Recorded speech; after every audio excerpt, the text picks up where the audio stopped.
You did a good job on the Omega Base team. You saved thousands of lives and billions of dollars in SHIELD equipment.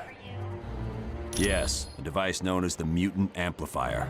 It magnifies a mutant's natural powers. Until we locate Doom's base, nothing.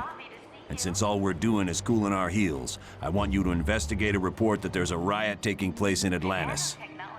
See Wyatt Wingfoot, and he'll take you to SHIELD's Atlantis outpost. Or if you'd like more information, talk to the Black Widow.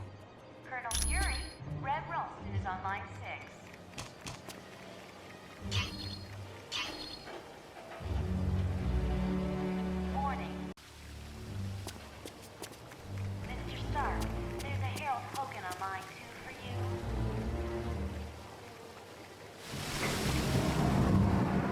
Mr. Stark?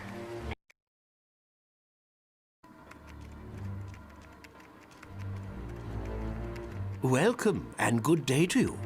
I am Edwin Jarvis, personal butler to Mr. Anthony Stark. This area is where Mr. Stark carries out the research and development of his Iron Man suit. As you can imagine, the body armor has become so complex that a staff of technicians is required. You may walk around and inspect the facilities. I believe you'll already find several of your compatriots here.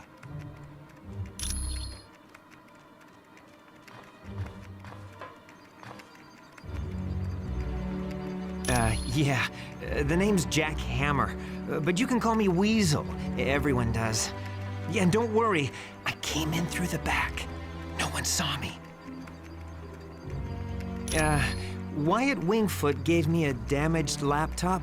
Said you heroes wanted to know what data was on it. Yeah, that laptop holds security information for a building called the Imperium.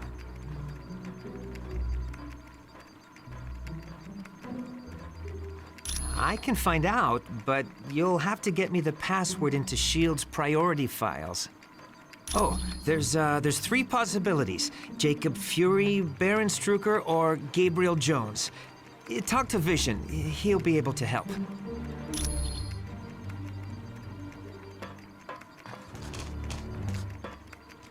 Ah, splendid. You located the missing cufflink. It was a gift from Miss Virginia Potts when she had been Mr. Stark's secretary. It was my pleasure.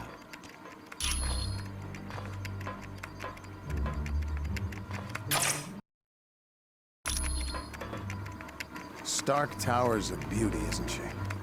I consider her one of my greatest achievements. No problem. Our little task force needed a base, so it seemed like the thing to do. I wasn't worried about the cost. That is, until SHIELD and I had our little disagreement. More like they had trouble with me. I wanted out of the weapons business. I can't tell you how many breach of contract suits they filed. That was just the beginning. Suddenly I had trouble getting building permits, filing patents. Don't get me started on how my taxes changed. I'm not sure exactly. One morning I realized I needed to do more than just amass wealth. I wanted to help people, and weapons aren't that helpful. You really don't need that many billions to get by. No, my life's taking a new course. I want to be remembered for helping lives, not destroying them. Anytime, my friend. Anytime at all. The Black Widow is up to something, I just know it. Did you see how nervous she was on the helicarrier? Sure looks like it. She must have been trying to get that laptop to the enemy during the helicarrier battle. Yes. That laptop shows all security systems for the building. And from the looks of those systems, the Imperium must hold something valuable. Not yet. She's his second in command. We're going to need some pretty strong evidence to shake Fury's faith in her. Yes, Colonel Fury's trust doesn't come easily, and once given, it's nearly impossible to break. Okay, so Daredevil and I were close several years back. And the Black Widow and Daredevil were close not so long ago. No, I'm not. I'm long over Daredevil. If he can find happiness with the Black Widow, I wish them both the best. You're welcome. I know seeing the Super Soldier Project has raised some concerns about S.H.I.E.L.D., but let's get all the facts before we cause any trouble. I think S.H.I.E.L.D. has a lot to deal with, and sometimes it makes mistakes, but historically, it's done a great job of keeping the peace. I saw they were testing out a new version of the Super Soldier Serum, the same type of drug that gave me my strength and agility. Yes. During World War II, I volunteered for Operation Rebirth. It was a program for creating physically superior soldiers. I exceeded their expectations. Unfortunately, Dr. Erskine, the man who developed the drugs, was killed, and no one's been able to recreate his work.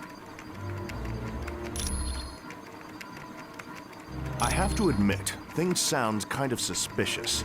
Like, why was she carrying that laptop during the attack on the helicarrier? No. I'd need a lot more evidence before I'd say something like that about the Black Widow. Anytime, friend. Has Tony Stark got it made or what? He's rich, he's a genius, and to top it all off, he's got the perfect mustache.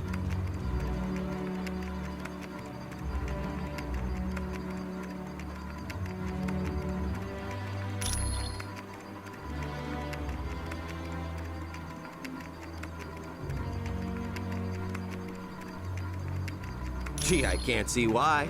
Dr. Doom's in control of an army of supervillains, and the Black Widow is working for him.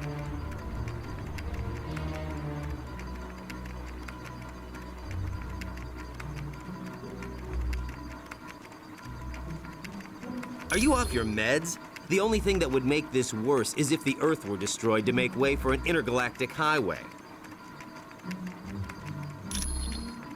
Of course she is. Hey, I've been at the superhero game long enough to know that the hot chicks always turn evil. Probably because evil pays better. If one of Nick's little S.H.I.E.L.D. agents is turned to the dark side, then Nicky will have to figure it out for himself. No, it isn't. If you finish that sentence, I'm gonna put so much web in your hair, you'll have to shave your head. Sure. I must admit, I find news of a S.H.I.E.L.D. outpost near Atlantis very intriguing.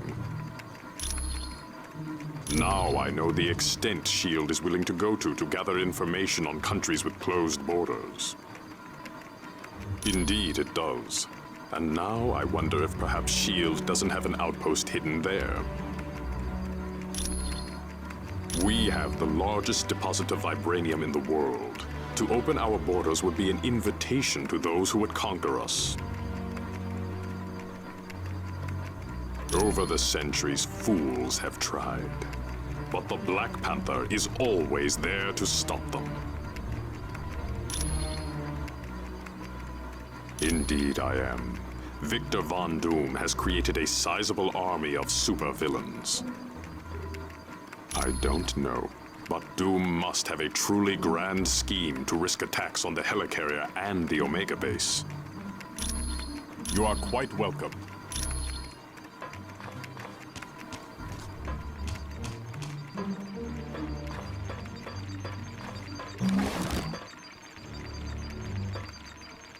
I've heard people complaining about S.H.I.E.L.D. since we got back from the Omega. I'm telling you, it's gotta stop. I trust Nick Fury. He's pulled my fat out of the fire more times than I can remember. Look, Fury does what he has to keep the world safe. He ain't always got the luxury of playing by the rules. I've known her for a while. She's always been good in a fight, and Fury trusts her. Unless that meathead weasel comes up with better evidence, I ain't believing nothing against the Black Widow. Of course I am. He's been loyal to me.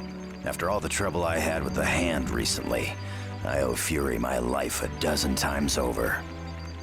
Let's just say that evil bunch of psychos got hold of me and turned me into their assassin.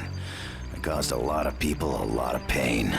But Fury helped me out, kept me alive. And I'll never forget that. Sure thing, bub.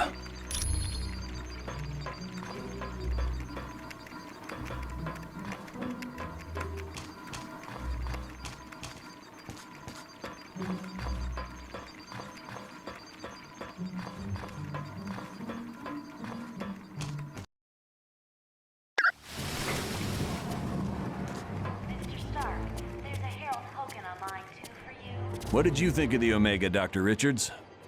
That's quite a facility, Colonel. Mr. Stark, there's Miss Bambi. SHIELD's directive is to keep the world peace. To do that, we have to monitor the activities of every major civilization. I'm sure they wouldn't be too happy, and that's why they aren't going to find out about it. We realize now that Doom had no intention of commandeering the helicarrier. They attacked to draw additional security forces there. Correct.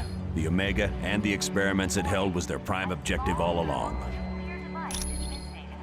Dugan's still trying to sort things out, but apparently the base sustained only minor damage.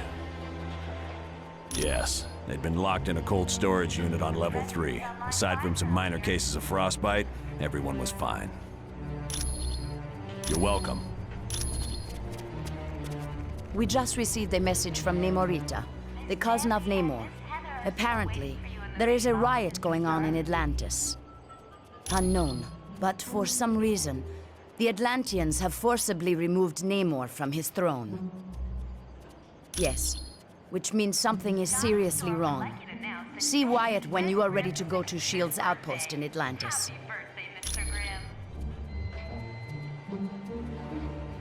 We do not know.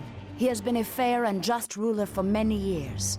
The people love him. Mr. Stark, there's a Harold Hogan Perhaps. on line 2 for But you. Namor has always been kind to his people. There has to be some other explanation for this mass hysteria. Stark, there's Miss Bambi and When Mer people and surface dwellers first met, there was quite a bit of hostility. There were even several invasion attempts. the nanotechnology team. The relationship between our two races is lukewarm at best. The Mer people prefer to keep us at arm's distance. Colonel Fury, Red Room. Once you on reach line our 6. Atlantis outpost, you will be infected with a special nanotechnology. Mr. Fantastic and Dr. Pym had a hand in developing it. It will allow you to breathe water with no discomfort. You will also be able to move along the bottom of the ocean as if you were moving on dry land. You are quite welcome.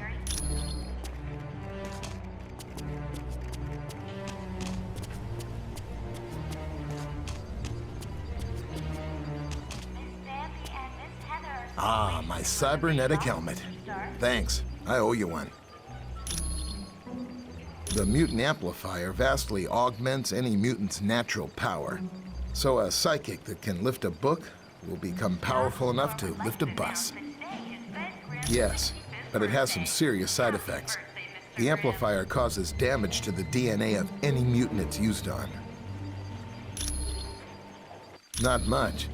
The serum's only worked on Captain America. There's something very peculiar about his physique. That, plus the doctor who originally developed it, is dead. He'd wind up with a bunch of muscle-bound beasts, just like you saw in the Omega. They're psychotic, violent, and unable to take orders. Not exactly what you'd want from an army. Ah, it was no problem at all. Hello again. How may I be of assistance?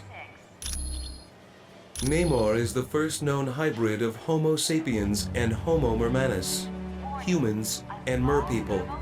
He can breathe water and air, but if he's away from water too long, he will begin to weaken.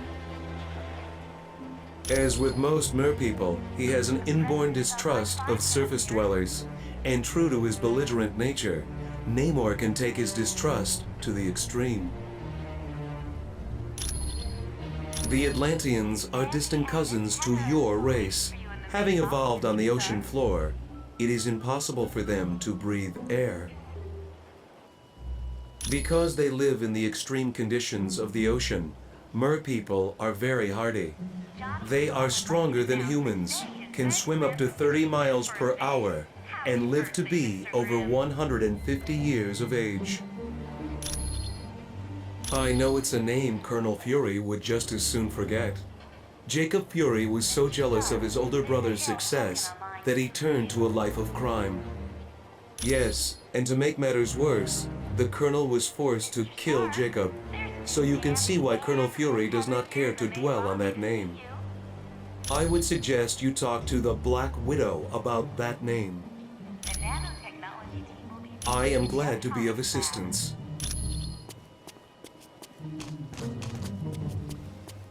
Colonel Fury, Red Ralston is on line 6.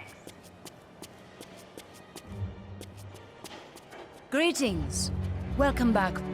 Warning, a small I would not say that name too loud. He is a leader of Hydra and a longtime nemesis of Colonel Fury. You should ask Colonel Fury about Mr. Jones. President is on line 5. You are quite welcome. Do you need something else?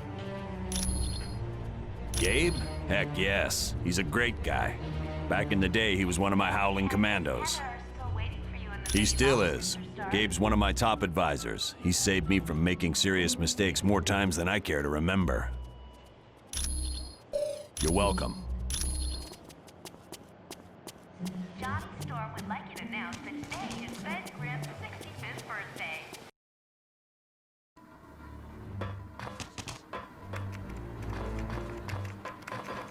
Hey, how's it going?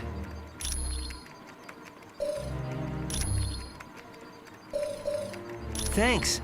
When you get back from Atlantis, I'll have all the information you need. Sure. Anytime.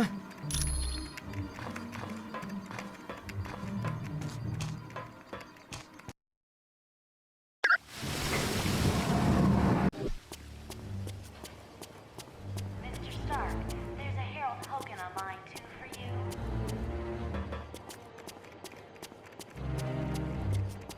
Mr. Stark, there's Miss Bambi and Miss Heather here in the main lobby. Could I ask a big favor of you? Would you ask Dr. Pym if he could take a look at the Quinjet's data feed to Stark Tower? It cuts out every once in a while. Anytime at all, friend. Colonel Fury, Red Ralston is on line 6.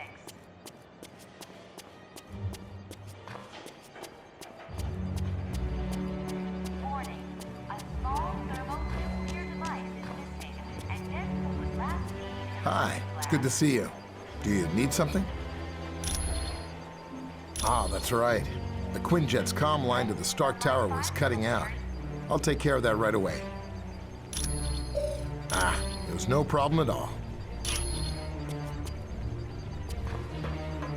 Miss Bambi and Miss Heather. Mr. Stark, there's a Harold Hogan on line 2 for you.